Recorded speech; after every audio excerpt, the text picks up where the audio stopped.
and Stroll. Formula Kai is setting the timing screen to light the first driver into the 115s, and by a comfortable margin, a 115.2. Surely that should see him safe into Q2.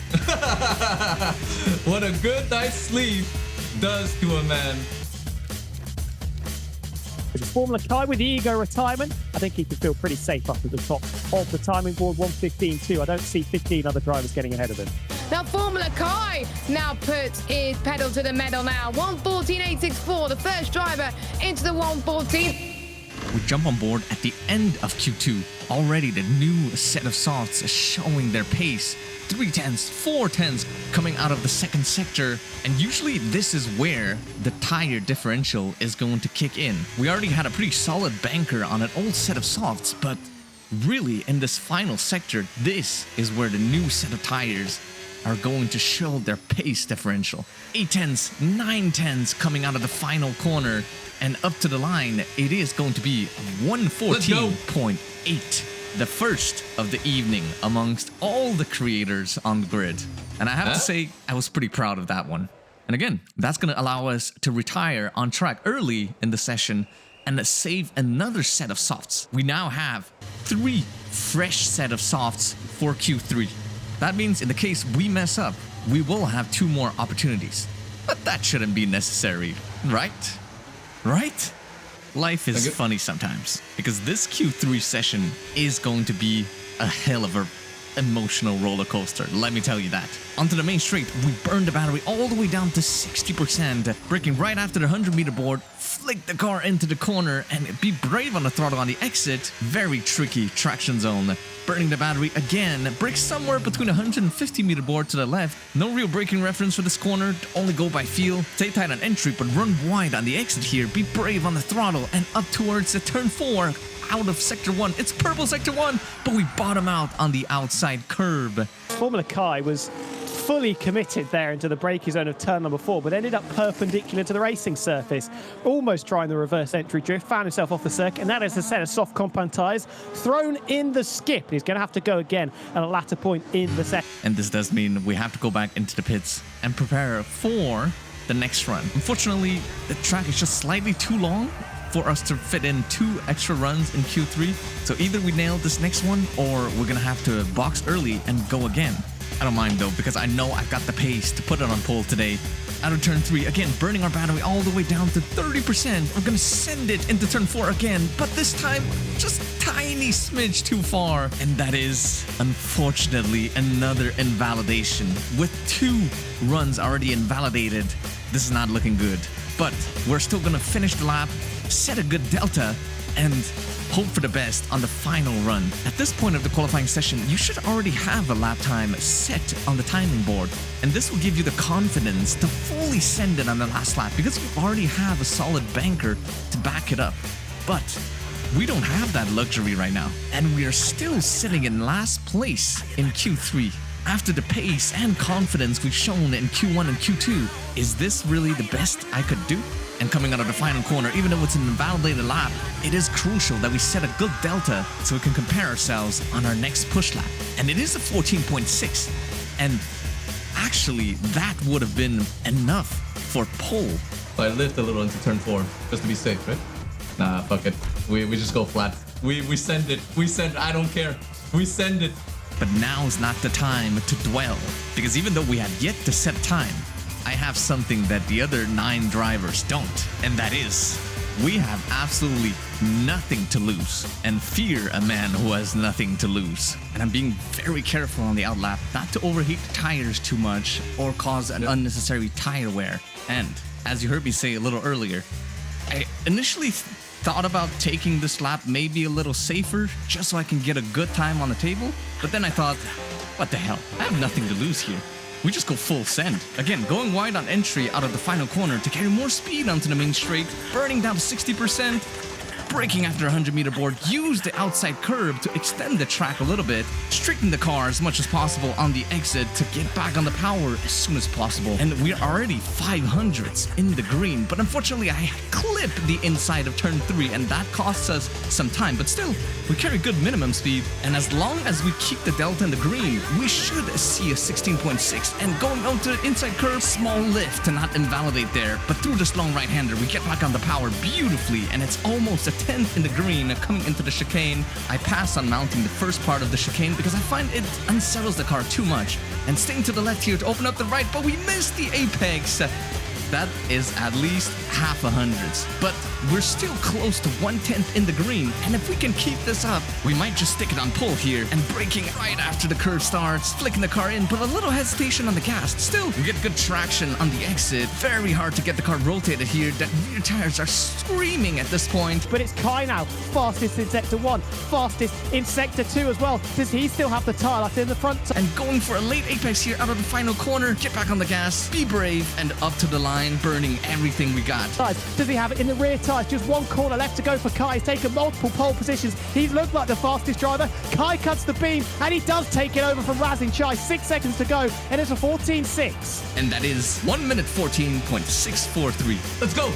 Come on. Oh my God. My heart was beating so fast mid-lap. I was like, I can't fuck this up.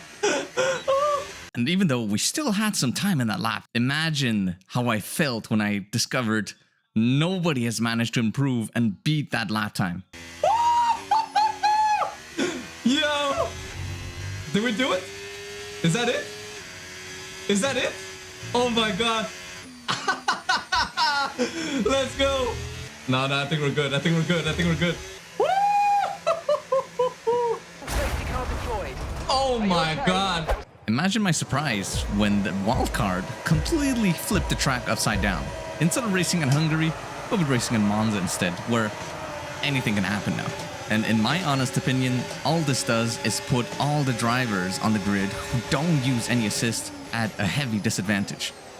Because when you don't run line, no ABS, no traction control, it does take more than just a few laps to get up to speed around the track. You gotta find your braking points, which changes from game to game, and it's hard to find the limit of the throttle when you are in the race, where you can't afford to just spin out and reset, because flashback is not an option in multiplayer. But still, back to the race now. We get a good start, and we manage to stay in P1, though Gillen does lose out to GB on the exit of the first chicane, and I'm happy to let GB take the lead here, because I want to start managing my ERS and my tires.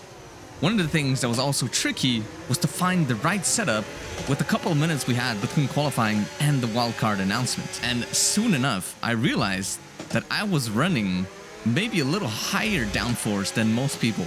Again, and since F125 is all but a battery game, because most people will be running super low downforce, this puts us at a very significant disadvantage. I have to manage more, and I have to play with my battery modes a little bit more in order to have enough battery to fend for myself, but also to stay close to GB, who has shown some pretty good pace so far. And not much has really happened in the first 17 laps. We pretty much stayed in this little DRS train, the three of us, and I was using just enough battery on the straights to keep Gillen behind, but also stay close to GB.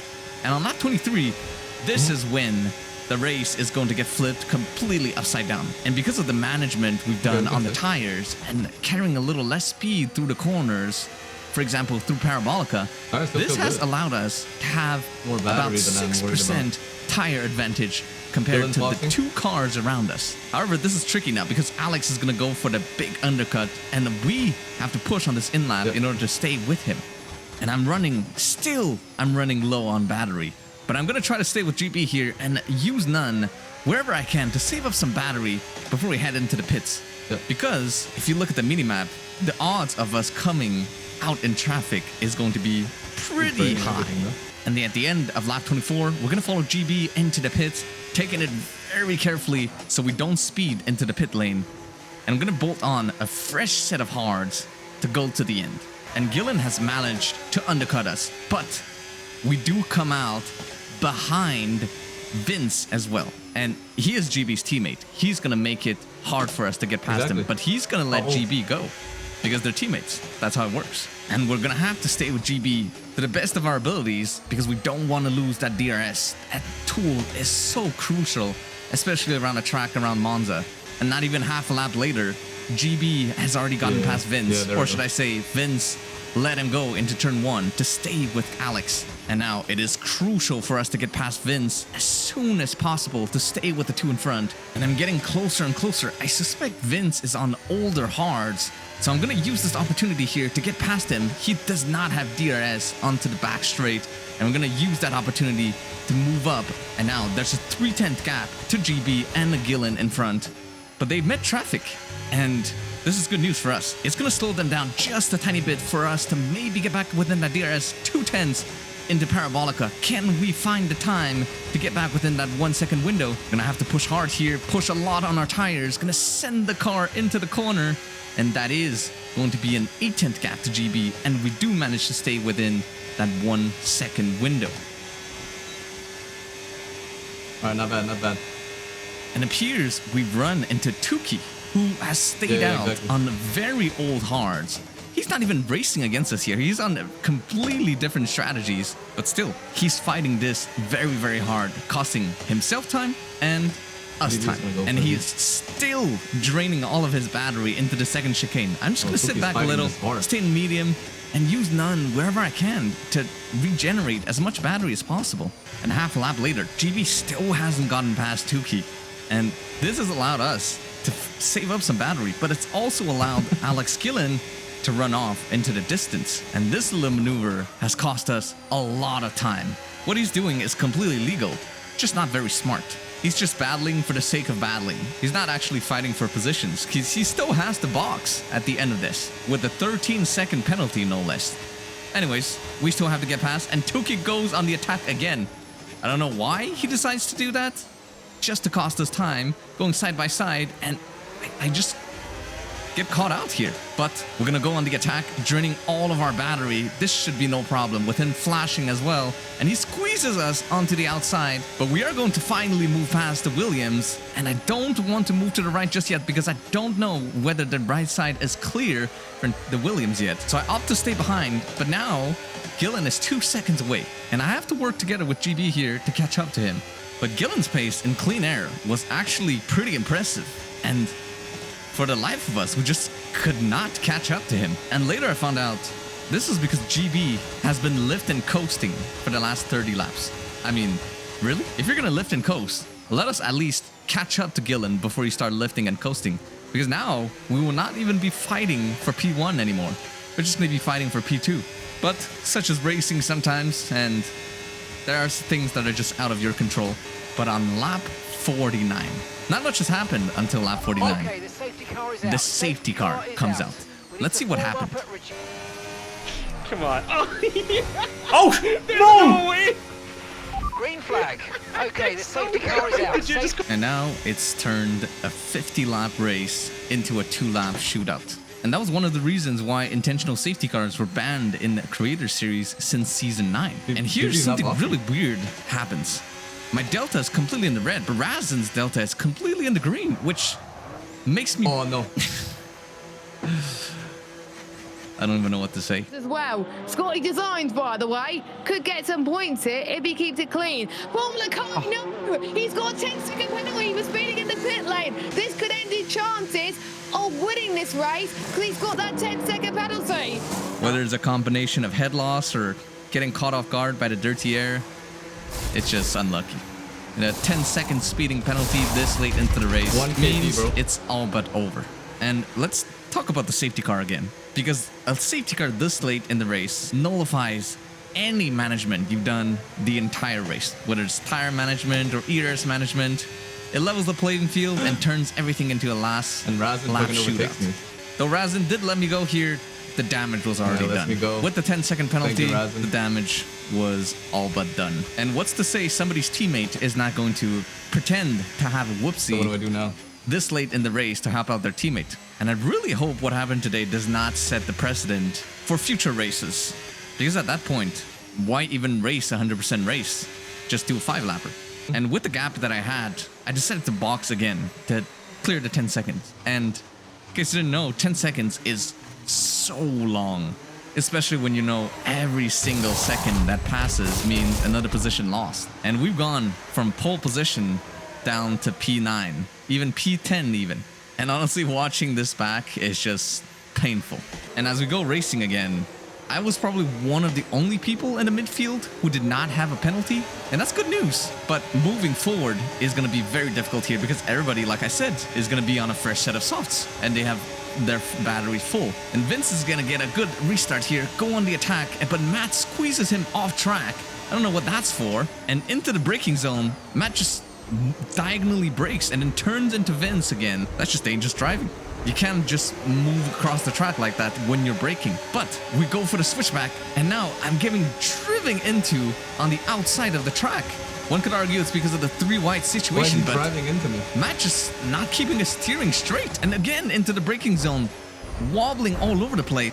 But this move was probably a 50-50, and I get pushed off track in the end, losing several positions in the process. Was I driving a little angry because of the penalty? Probably. Does that give me a free pass for this kind of move? Probably not. And honestly, in hindsight, probably should not have boxed. Because look at the gap that's going to form between the top 5 and us. And now with even more people in between, it's going to be super difficult to move ahead. And even Tuki moves past us here into turn 1. With damage, just not much we can do. This race is all but over. And again, I get hit from all sides into turn 1. And across the start finish line on the last lap, it is going to be P13. A very disappointing result. After all penalties applied, P9. And this was a tough one to swallow. I'm not gonna make excuses for my performance today. And the mistake into the pit lane was none other than my own. But rest assured, that kind of mistake will probably not happen again anytime soon in the future.